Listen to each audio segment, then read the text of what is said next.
नमस्कार मित्रांनो, स्वागत आहे आपल्या चॅनलवर जॉब विथ भूषण. तुमच्यासाठी एक चांगली जॉब ऑपॉर्च्युनिटी घेऊन आलो मित्रांनो. इझी भरती निघालेली आहे.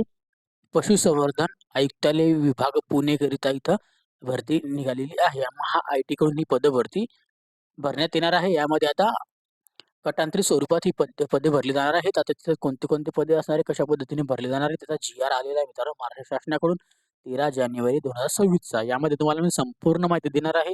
ही पदं कशा पद्धतीने भरली जातील, कोणते पदं असतील, ओके. तर ही संपूर्ण माहिती तुम्हाला मी आज एकाच व्हिडिओमध्ये देईल. तर हा व्हिडिओ शेवटपर्यंत नक्की बघा आणि चॅनलला सबस्क्राईब करा, बेल आयकॉनला प्रेस करा आणि आपल्या Instagram ID, Telegram channel, WhatsApp group आणि Facebook ग्रुपला पण फॉलो करून ठेवा. चला तर मग सुरू करूया व्हिडिओला. आता हा जो जी-आर आलेला आहे मित्रांनो, पशुसंवर्धन आयुक्तालय पुणे येथे स्वतंत्र संगणक कक्ष आय-टी हब करता महाराष्ट्र माहिती व तंत्रज्ञान महामंडळ महा-आय-टी यांच्या मार्फत 1 वर्षाच्या कालावधीसाठी 2 गटांतरी प्रोग्रामर्स आणि डिझायनर्स, हार्डवेअर इंजिनिअर्ससह नियुक्ती करण्यास प्रशासकीय मान्यता देण्याबाबतचा हा जी-आर आलेला आहे. महाराष्ट्र शासनाकडून दिनांक 13 जानेवारी 2026 चा लेटेस्ट असा हा जी-आर असणार आहे. आता याच्यामध्ये दिलेले प्रस्तावना जे की आपण वाचून घेऊ आता, ओके. आता पशुसंवर्धन विभागामध्ये ई प्रशासन प्रभावीपणे राबवण्याच्या दृष्टीने पशुसंवर्धन आयुक्तालय पुणे येथे स्वतंत्र संगणक कक्ष आय-टी हब स्थापना करण्यात आलेली आहे.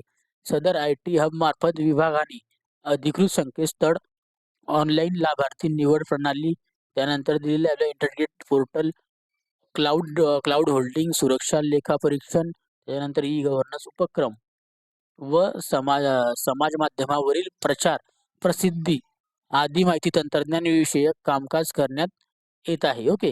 विभागाच्या वाढत्या माहिती तंत्रज्ञान विषयक कामकाजाच्या अनुषंगाने आय-टी हब करिता आवश्यक तांत्रिक मनुष्यबळ उपलब्ध करून घेण्यास प्रशासकीय मान्यता प्रदान करण्याची बाब शासनाच्या विचारधारणात होती. ओके. आता याच्यामध्ये आपण आता शासन निर्णय बघूया. आता पशुसंवर्धन आयुक्तालय पुणे येथे स्वतंत्र संगणक कक्ष आय-टी हब करिता महाराष्ट्र माहिती व तंत्रज्ञान महामंडळ म्हणजे महा-आय-टी यांच्यामार्फत 2 गटांतील प्रोग्रामर्स, डिझायनर्स, हार्डवेअर इंजिनिअरसह 1 वर्षाच्या कालावधीसाठी उपलब्ध करून घेण्यास शासन मान्यता देण्यात येत आहे. आता तुम्हाला याची 2च पदे असणार आहे गटांतरित स्वरूपामध्ये, प्रोग्रामर्सचं आणि डिझायनर्सचं. ओके. 1 वर्षाची आपली कालावधी असणार आहे गटांतरित स्वरूपामध्ये. महा-आय-टी कडूनही भरली जाणार आहेत पदे. ओके. आता हा शासन निर्णय वित्तीय अधिकार नियम पुस्तिका भाग 1 वित्त विभागाच्या शासन निर्णयामधून याच्यात आपल्याला नियमानुसार आपल्याला प्रशासकीय विभागाने प्रदान करण्यात आलेल्या शक्तीनुसार निर्गमित करण्यात येत आहे. तर त्यामध्ये आता किती पदे असणार आहे? फक्त 2च पदे असणार आहे. जे की हे 2 पद गटांतरित स्वरूपामध्ये आपले भरण्यात येणार आहे. ओके. प्रोग्रामर्स आणि डिझायनर्सचं चांगली अपॉर्च्युनिटी आपल्याला आहे 1 वर्षासाठी कालावधीसाठी. आता महा-आय-टीचे जे आहे पुणे आयुक्तालय दिलेले याच्यामध्ये पशुसंवर्धन आयुक्तालय पुणे. आपल्याला स्वतः इथे जाऊन भेटायचं आहे, की जी 2 पदं आलेली आहे याच्यामध्ये मला अप्लाय करायचं आहे. जे की प्रोग्रामरचं असो का डिझायनरचं असो, तिथे जाऊन स्वतः भेट द्या. तुम्हाला तिथूनच आपली सिलेक्शन प्रोसेस असणार आहे. कारण गटांतरित भरतीची कोणतीही ऑनलाईन पद्धतीने फॉर्म येत नाही.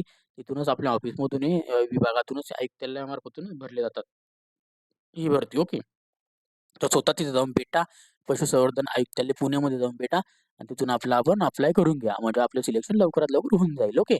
तर नक्कीच तुम्हाला हा व्हिडिओ आवडला असेल तर लाईक करा. काही डाऊट असेल या व्हिडिओ रिलेटेड तर मला कमेंट बॉक्समध्ये कमेंट्स करा किंवा Instagram, Facebookला मेसेज करा. त्याची लिंक तुम्हाला डिस्क्रिप्शन बॉक्समध्ये दिलेली आहे. आणि पी-डी-एफ फाईल डाउनलोड करायचं असेल तर Telegram चॅनल, WhatsApp ग्रुप पण डाउनलोड करून घ्या. त्याची पण लिंक तुम्हाला डिस्क्रिप्शन बॉक्समध्ये दिलेली आहे. व्हिडिओ आवडला असेल लाईक करा. काही डाऊट असेल कमेंट बॉक्समध्ये कमेंट करा. जास्तीत जास्त मित्रांना शेअर करा आणि चॅनलला सबस्क्राईब करा, बेल आयकॉनला प्रेस करा. डेली तुमच्यासाठी नवीन जॉब ऑपॉर्च्युनिटी घेऊनच असतो. अशाच नवीन जॉब ऑपॉर्च्युनिटीसाठी आपण भेटूया आता स्टुडिओमध्ये. तोपर्यंत जय हिंद मित्रांनो. Thank you.